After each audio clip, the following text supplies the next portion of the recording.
If you've been listening to the news lately, you'll know that the worst has unfortunately happened. Russia has invaded Ukraine from all directions, bombed all its major cities, and occupied large swaths of land. The occupation of Kiev is imminent, and it's still uncertain whether NATO will join the conflict directly. As the invasion was progressing, a specific territory was cut by the Russian forces, one very peculiar one, Snake Island. We can hear from this video the last tragic recording of the island.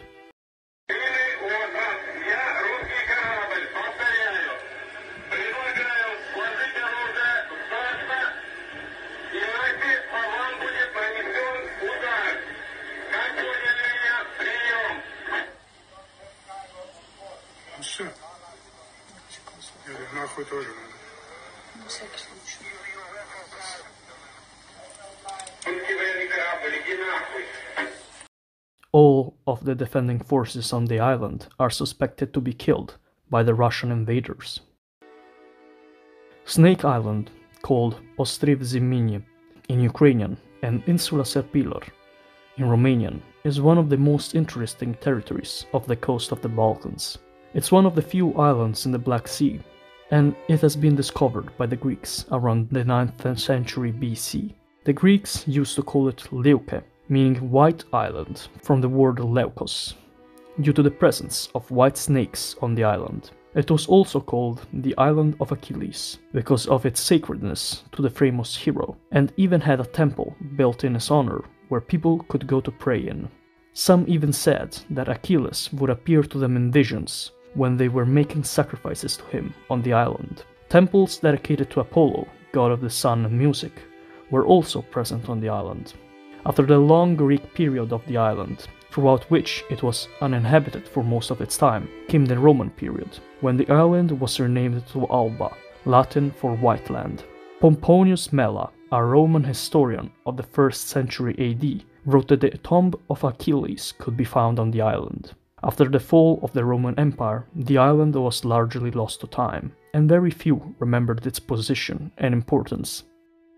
This until the Genoan Merchant Republic started creating outposts on the Black Sea, and so the island became a geographical note for the travelers by sea that wanted to reach the Crimean ports.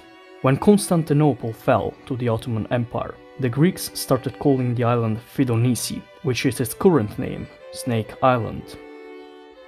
In 1788, during the Russo-Ottoman War, one of the most important naval battles of the war was called the Battle of Feronisi due to its vicinity to the island. Following the conflict, the island was annexed by the Russian Empire.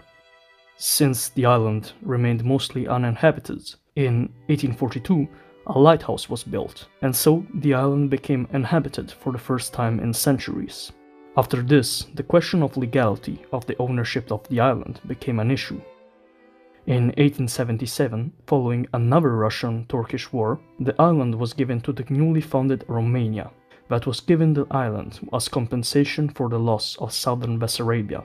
Only 37 years later, during World War I, Russia, being Romania's ally in the war, operated a wireless station on the island, which was destroyed on the 25th of June 1917, when it was bombarded by the Turkish cruiser Midilli. This caused the island to become once more uninhabited for almost 2 decades. But in World War II, the Axis, of which Romania was part of, put anti-aircraft defenses on the island, as well as a marine platoon, in order to defend the radio station they were using for the war. In 1942, the island was bombarded by the Soviets, and finally it was captured by them in 1944, following Romania's retreat. The end of the war caused the disputes to get more messy. While de jure the island remained Romanian, de facto, after 1948, it was under Soviet control, and a treaty in 1961 seemed to make this change official. But the dispute persisted all the way up to the dissolution of the USSR, where de facto control of the island became Ukrainian. This territory became highly disputed with Romania due to the more important factor of the surrounding waters, who both countries claimed, but only the one with control of the island could get. In 1997, the situation seemed to be solved by the treaty, but seeing its unsuccess, the governments of both nations decided to hand the situation to the United Nations, that in 2009 solved it in favor of Romania, giving it 80% of the maritime territory, but leaving the island itself to Ukraine. In 2007, after centuries of sporadic populating of the island, the Ukrainian government finally founded a complete settlement of roughly 100 people, called Bile. And then we arrived to its modern 2022 situation, where roughly 83 of the survivors on the island have been captured by Russian forces, and now the island is de facto controlled by Russia. We can only hope that a peaceful solution is on its way, and that Snake Island can remain the mystery that it's always been, without any further traces of misery. If you like this video and you want to support the channel, please like and subscribe. Also, join the Discord server, maybe.